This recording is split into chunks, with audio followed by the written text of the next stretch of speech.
સહજાનંદ સ્વામી મહારાજની જય, બાપા શ્રીની જય, સદગુરુ શ્રીની જય, સ્વામિનારાયણ ભગવાનની જય તથા અનંત અનાદિ મુક્તોની જય.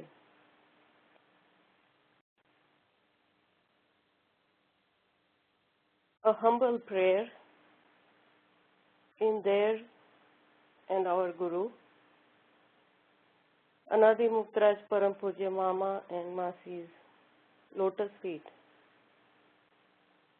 to augment this assembly with their divinity and grace, and to enhance our knowledge and guide us towards them. I also humbly bow to my knowledge Guru, Param Pujya Jitu Kaka. Someday when we have luxury of time, I'll share the incident about how he became my knowledge Guru.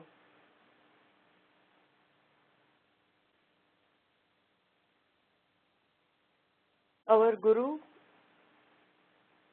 Anadi Muktraj Param Pujya Narayan Mama, always favored clear understanding over blind following. He has even mentioned in one of his speeches that he is confident to be able to answer any spiritual question in a scientific way. And he has said this in front of an entire assembly, not just one or two people.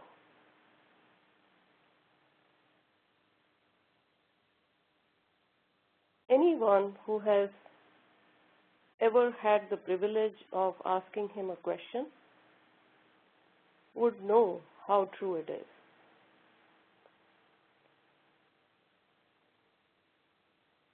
Sriji Maharaj has also mentioned in Vachanamritam that he likes intellectual and intelligent people. So, as a satsangi of Lord Swaminarayan and disciple of Anadi Muktraj Param Pujya Narayan Mama, we should put in our best effort to understand the philosophy as clearly as possible and become knowledgeable.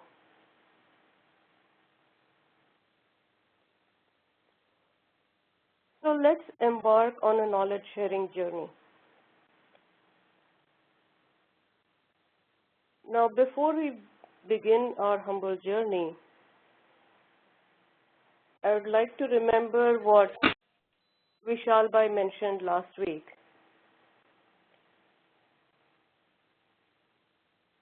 That it is all about understanding how great is the Lord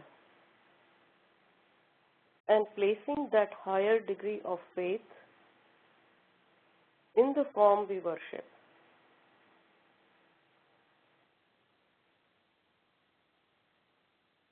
So during any of the interactions, the intent is to share the philosophy and supremacy of Lord Swaminarayan in a scientific way with open mind and heart.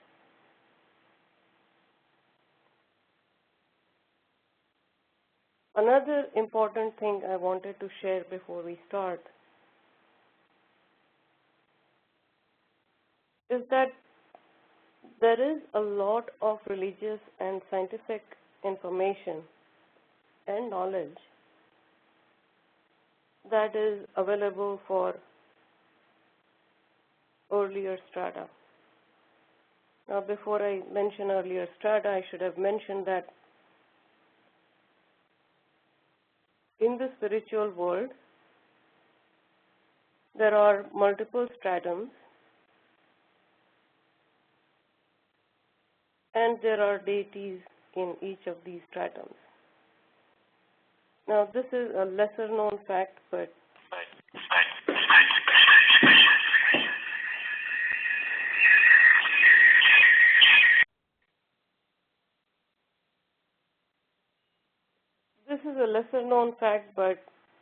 during our course we'll see that this is really the case. So in the earlier strata, there are more scientific discoveries, more religious references through the enlightened ones and through religious scriptures like Srimad Bhagavad Gita, Ramayana, Mahabharata, Bible, Quran. And some of these scriptures are about the life and times of enlightened one, and some are about spiritual knowledge.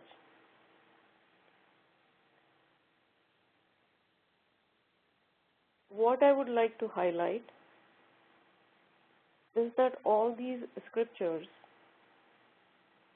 at their best, have references up to Vairaj Purush. And don't worry about these names, we will go through each one of these in details in the subsequent interactions. But in none of the scriptures there is a reference beyond Vairaj Purush except for Srimad Bhagavad and Gita. There is no reference beyond Pradhan Purush except in Gita, and there is no reference beyond Mool Purush whatsoever. There are some enlightened ones who have mentioned that there is something beyond Mool Purush as well, but there is no clear explanation on what it is.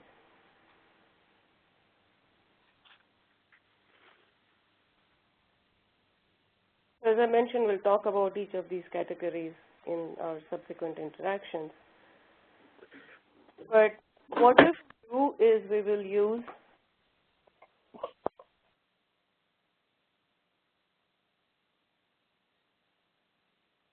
this cross-references and available knowledge to establish authenticity, truthfulness, and credibility of the knowledge imparted by Lord Swaminarayan, the Sadgurus, Abji Bapashri, and Param Pujya Narayan Mama. Beyond a certain point, there is no other reasoning or analysis or cross-reference to be taken except for their knowledge. And we'll accept that knowledge as it is because we would have built the faith that their knowledge is scientific and correct.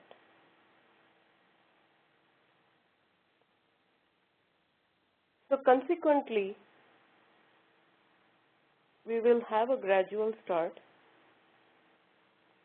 but we'll pick up momentum in subsequent interactions. Lastly, please provide any feedback on pace, content, etc. to make this series more beneficial and meaningful. Also, this is an open interaction, so please feel free to interrupt me, stop me, correct me, and ask questions anytime. Last but not the least, I'm not an orator, so kindly overlook any shortcomings that I may have.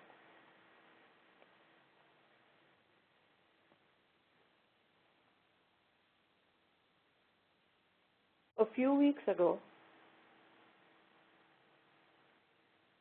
we had talked about the enormity of the grace that Lord Swaminarayan and his Anadimukta have showered upon us.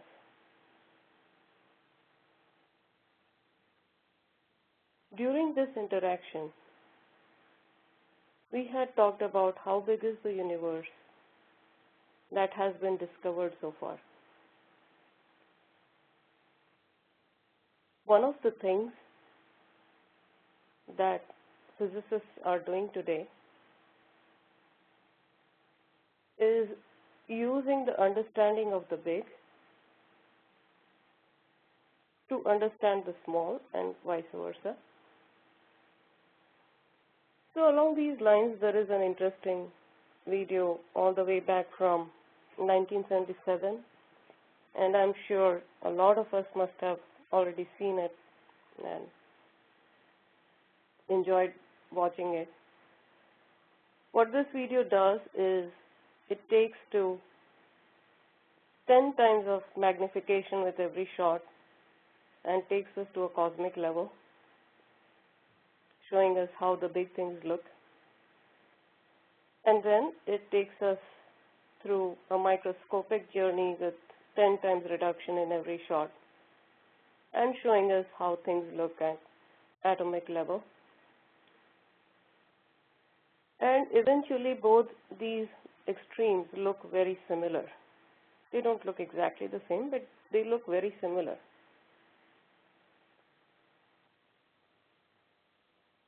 And this idea has been around for quite some time and has evolved quite a bit. So since we have already talked about how big is the big, let's talk a little bit about how small is the small. The smallest known particle until a few years ago was an atom, which consists of protons, electrons, and neutrons. And our body is made up of 7 billion atoms. Mathematically computing, that is 27 zeros after 7. And that is just in one body so far. And that number is greater than the number of stars found so far. Now, taking it one level down, physicists have gone to the extent of breaking up the protons and electrons into subparticles. They've found 17 from proton and 3 from electron so far.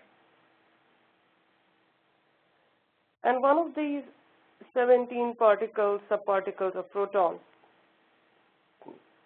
is the famous boson-Higgs particle.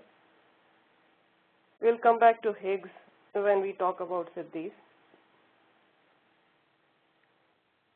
But in that same Hadron Collider at CERN, where Higgs was discovered, scientists are also working on creating tiny micro black holes. On the other hand, there is a supermassive black hole at the center of every galaxy. There is one in our own Milky Way. So during our series of interactions, we may come back to black holes again, but for now, let us understand that even at the size of a billionth of an atom, there is research going on to create a replica of what exists at a massive scale of a galaxy. There is also a lot of research going on in the field of astrophysics and mathematics to find similar patterns from big to small. For example, there is a pattern similarity between how an atom looks and how our solar system or any other star system looks. Small bodies revolving around a large one with some force of attraction. Likewise, there is a pattern similarity between how the network of galaxies looks and how the network of neurons in our brain looks.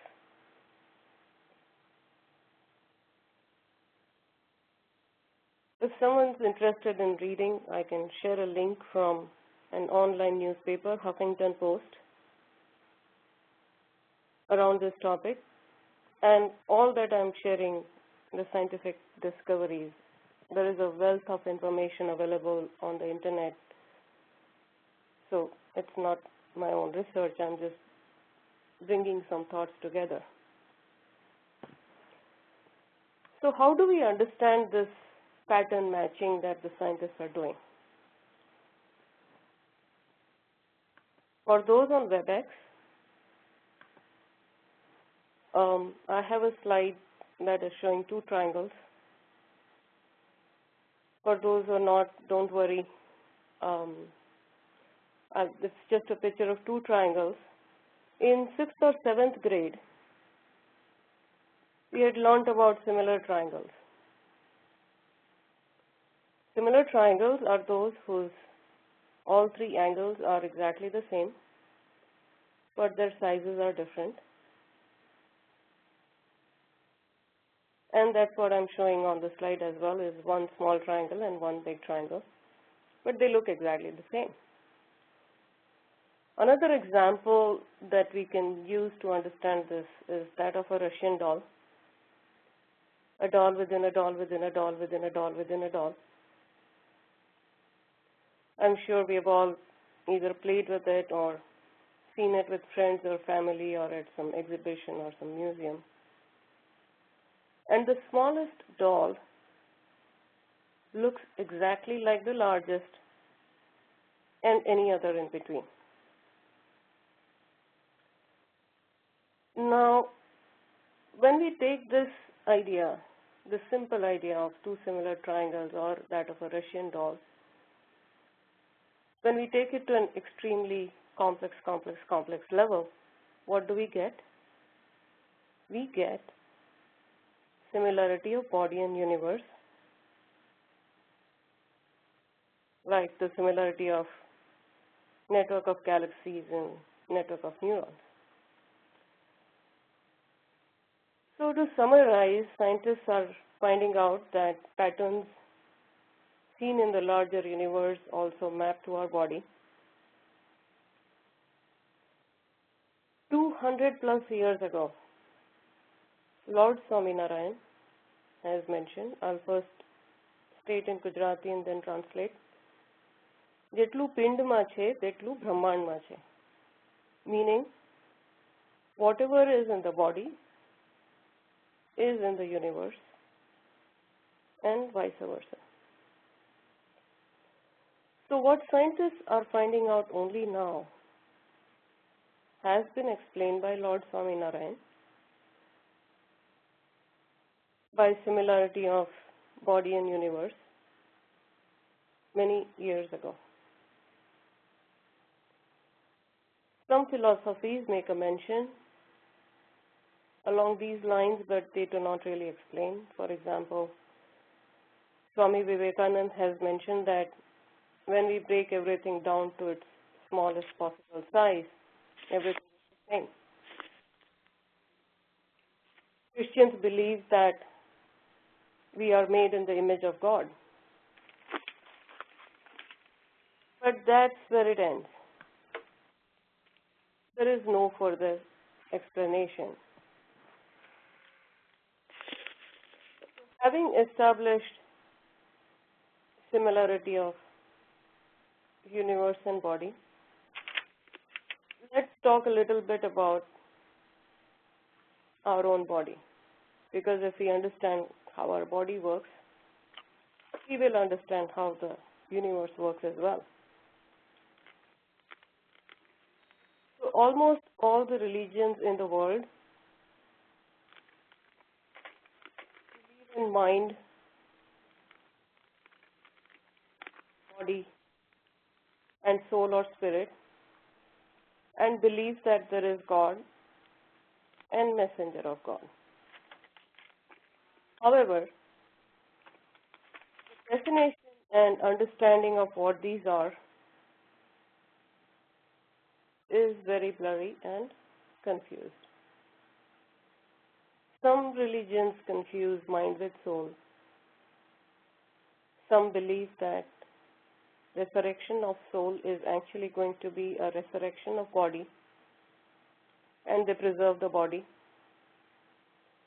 Whereas some believe that soul, mind, and body are all distinct. And then there are atheists who believe that there is no God and no soul and no afterlife, and nothing is far from truth than their belief. Now, talking about religions, I wanted to digress a little and talk about some demographics. This is an age of information and data, statistics, classification. So, mentioning some data around religion may not be out of place. 32% of world population is Christian, 23% is Muslim, 15% is Hindu, 7% is Buddhist, 11% is atheist, and rest is all other minor religions. So having talked about the demographics, I want to first of all mention that religion is not a number game, meaning more followers does not imply spiritual knowledge supremacy. For example, Galileo was imprisoned by church for stating that Earth revolves around the sun. It was due to the limited understanding of the leaders of the church. But just because they outnumbered Galileo did not mean they were right. Secondly, when it comes to Hinduism and explaining what it is very confusing. Now, this may not be a struggle for those who live in India, but it is quite challenging to explain what Hinduism is. I'm sure when you go to school and, we strike off a conversation with our friends, this comes up. And not just for kids and youth, even for grown-ups like me. When we go out for lunch with our co-workers and order a vegetarian, no onion, no garlic food, it triggers a conversation around why and what is Hinduism. And I've found people fumble for words, and everybody explains Hinduism differently. Over the years, there is one example that has really worked well for me. So I'll just share it here. When I came to US from India, I lived in Minnesota for a couple of years. Minnesota was a very beautiful state. It had 10,000 lakes, awe-inspiring natural beauty. But that was in summer. The winters were cold, cold, cold. Now, during the summer, when life flourished, Minnesotans would grow corn in the fields. Some of them grew wheat, but most of them grew corn.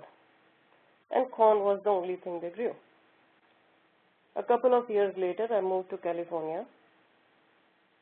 And in California, we have fields with all different types of fruits and vegetables, like cherries and plums and nectarines and tomatoes and artichokes and avocados. And sometimes in one single field, we find a variety of fruit. So broadly classifying, these are all fruits and vegetables. One state, Minnesota, grows only one type, the corn. The other state grows all types. And Hinduism is like California. Just like there are multiple fruits and vegetables, Hinduism is a combination of several deities and several belief systems that are tied together in a single system. So, though there are Shaiv and Vaishnav and Shakta, eventually they all believe that our universe is governed by the trinity of Brahma, Vishnu and Mahesh. And our knowledge and religious scriptures are Purans, Veds, Srimad Bhagavad, Gita, etc. Now, since we are talking about multiple gods, I remember a story that my mother used to tell me when I was a kid. The moral of the story is worship of a single form of God. So there was once a Muslim and a Hindu stuck in a storm in a boat, and for that matter, it could be a Christian and a Hindu. And they did all they can to save their lives, but eventually they realized that it's all in the hands of the God. So they started praying to God. The Muslims started praying to Allah, and after some time, Allah came and saved him. The Hindu started praying to Lord Vishnu. So Lord Vishnu got up to help him, but by that time, the Hindu had started praying to Lord Shiv. So Lord Vishnu said, well, Lord Shiv is going to help him out, so I'll sit back and relax. And then Lord Shiv got up to help him out, but by that time the Hindu had started praying to Lord Ganesh. So Lord Shiv said, my son is going to help him, so I'll take it easy. And then Lord Ganesh got up to help out, but by that time Hindu had started praying to Goddess Shakti. And guess what? The boat sank, and so did the Hindu. So the moral of the story is that while there are multiple gods and multiple forms of God, we should have unflinching devotion in one form of God, and we should worship that one single form of God. And since we are worshipping one form of God, why not understand how supreme that form is, and then place our faith in that supreme form? Lord Swaminarayan has therefore emphasized on unflinching devotion in the supreme form of God, or Pativratani Bhakti. Anadi Muktaraj Param Pujya Narayan Mama used to say that even if they are all different forms of Lord Swaminarayan, one should not keep changing the form that one meditates upon. That is the importance of having one single form to worship and meditate on. So though Hinduism is a collection of many gods and deities and belief systems, believe in one single form and understand how supreme that form is.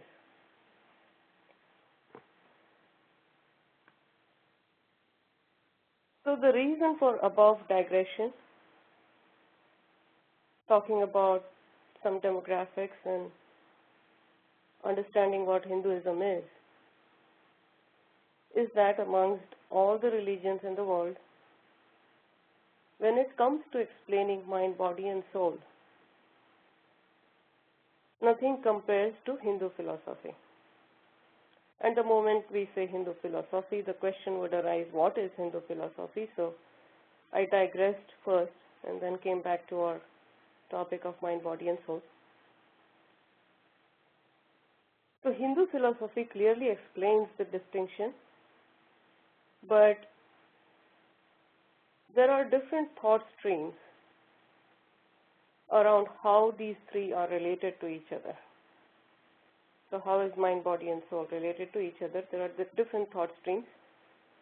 And Sriji Maharaj has explained some of these differences in some of the thought streams. In Gadada Pratham, 52nd Vachanamritam, it's worth reading.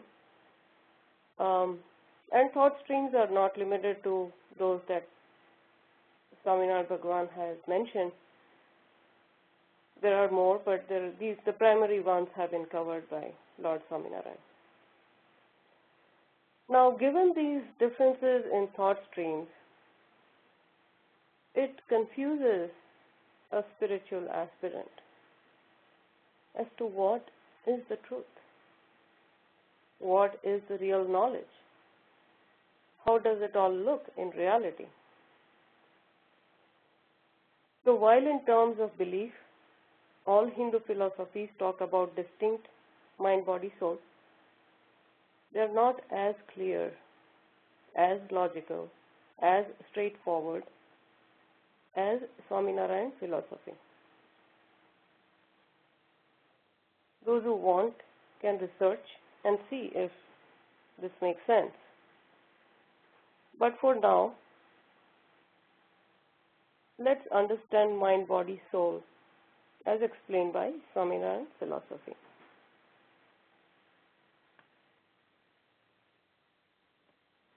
So there are many ways of understanding this, but we'll do it a very simple way. Walk through a very simple logic, a simple thought, a simple question. When we say my body, whose body is it? I would say my body is acting up, I'm not feeling well today, or my body is strong and I can climb Mount Everest. But who is saying it's my body? There is no need to answer this question to anyone. This is more for introspection. Who is saying my? The common belief in some religions is that it is the ego that is associated with anything. That is me, my, mine, myself. And that ego is the soul. From that perspective, the more egoist a person, the more soulful a person. Through observation, we all know that is not the reality. A soulful person is but far away from ego. Secondly, say for example, I say this is my laptop, I have my laptop in front of me, and I say my laptop, it means that I'm not my laptop. I am different than my laptop. So when we say my body, it's not me, I'm different than my body. So I'm not the ego, I'm not my body. Then who am I? I am the soul. And any feeling that I, the soul, has about me, mine, my, is the ego. And that feeling is associated to the outer world through my body. So my body is a medium. The soul as explained by Lord Swaminarayan in Siksha Patri Shlok, verse 105, is as small as an atom, is sentient, is aware and knowledgeful. With its power of knowledge, it pervades in the entire body from head to toe. A soul cannot be pierced or penetrated and does not age or die. Also in Gadda Pratham 7th Vachanamritam, a soul is mentioned as one of the 5 eternal entities.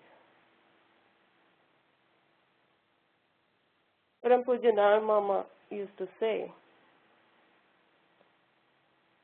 that no matter how science progresses and how much progress is made, it will not be able to create a soul.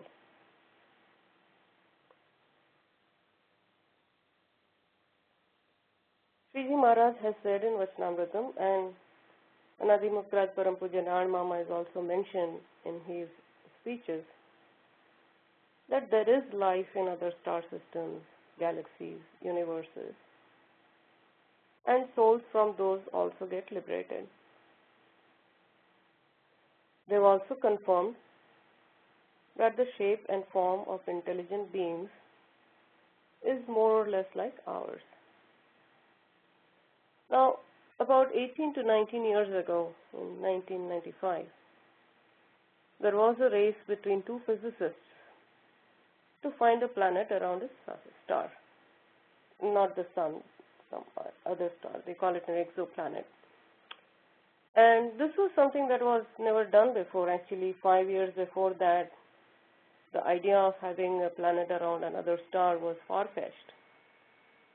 So the 2 physicists who were racing to find a planet was one in Sweden, one in Bay Area. And we can actually see the observatory of the Bay Area scientist from our home. The physicist in Sweden won the race by 2 days, fortunately for him, and the one in Bay Area lost by 2 days, unfortunately because of the visibility issues in the Bay Area.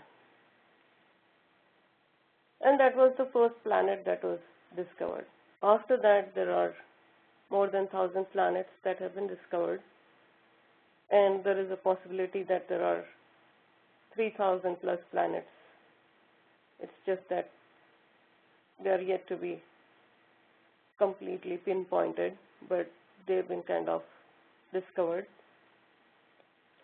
And counting the number of stars in each galaxy and number of galaxies in the universe, and the habitable or the Goldilocks zones for galaxies and stars, scientists now believe that it is not a matter of if there is intelligent life elsewhere, but a matter of when will we find it. Something that Swaminarayan philosophers have known for a long time now.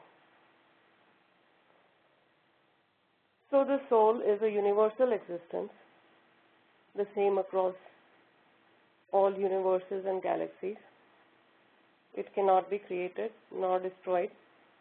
It does not age or die. And it is one of the eternal entities. So having talked about soul, let's talk a little bit about the belief that I am the soul and not the body. This belief and disidentification from body is called Atma nishta. Atma nishta is a Sanskrit word. Atma means self, Atma means soul, and nishtha means belief.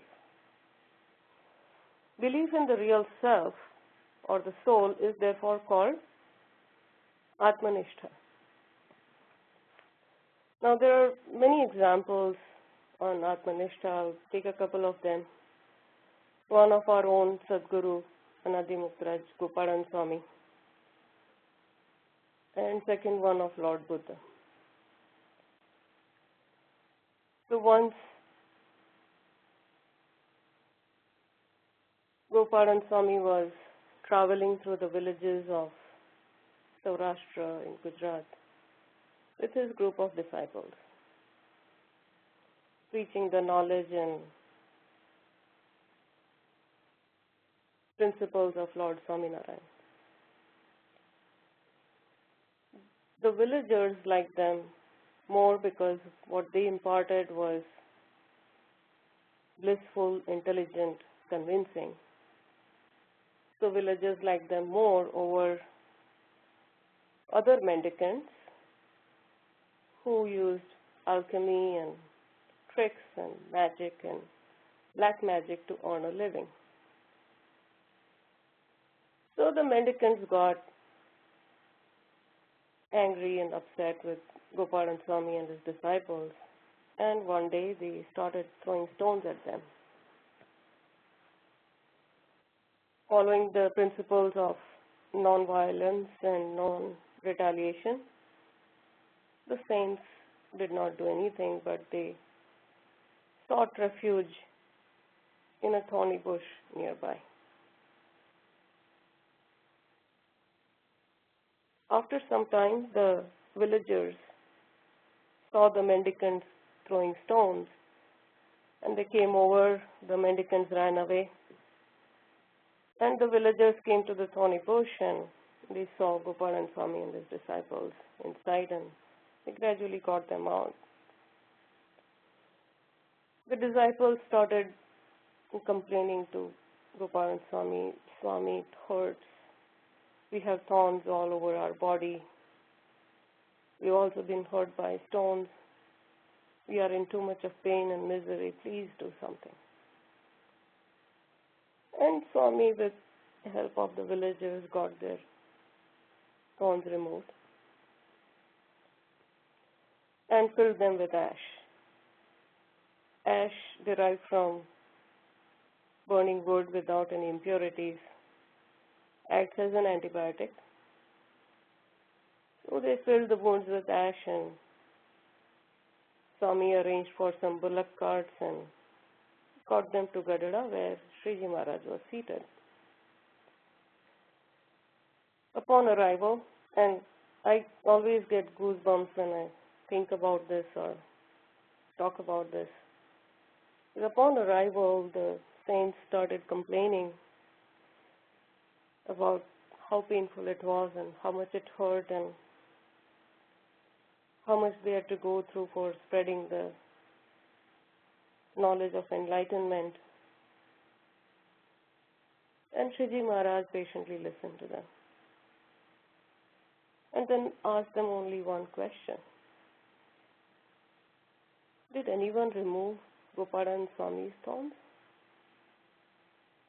It was only then that it dawned upon the disciples that they hadn't done so. And then Sriji Maharaj himself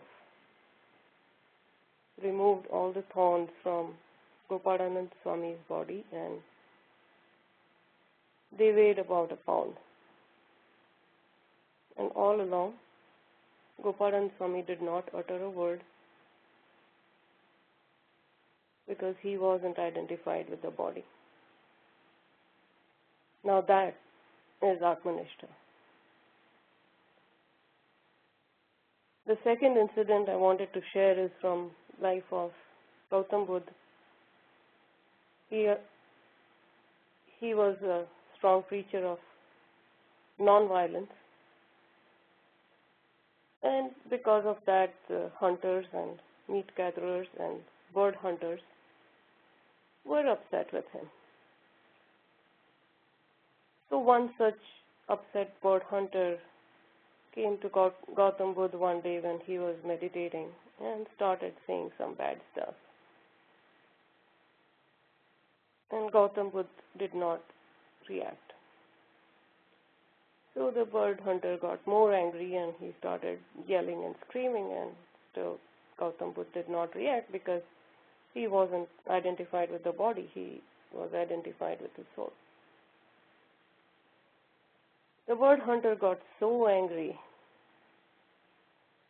that he created the inhuman act of pouring hot lead into the ears of Gautam Buddha. And Gautam Buddha still did not react. After some time, the hunter realized his mistake and cried his eyes out. And when Gautam Buddha woke up from his meditation, he forgave the hunter right away. But that is Atmanishta. Now, we might say that all that high level of Atmanishta is for the enlightened ones. It is not for us. We are meager souls. We are young, we are small, we cannot do it. It's not for us. But we have to remember that we are souls and we are capable of enlightenment. All we have to do is try.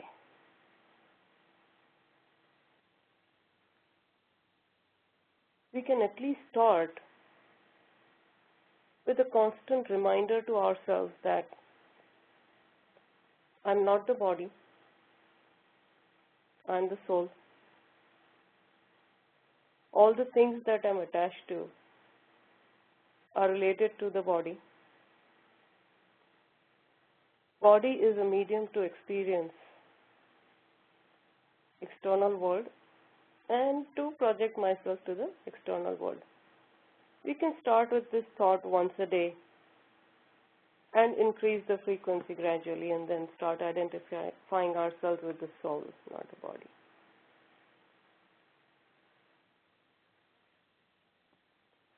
So we now understand that our real identity is that of a soul, not the body. Let me go back to that laptop example that I mentioned earlier. So if I have a laptop, I go out and buy a laptop, I want to know what are the elements of the laptop.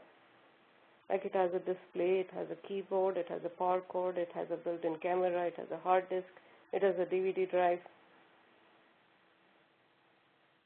So likewise, we have been given a body and it makes sense for us to know what are the elements of the body.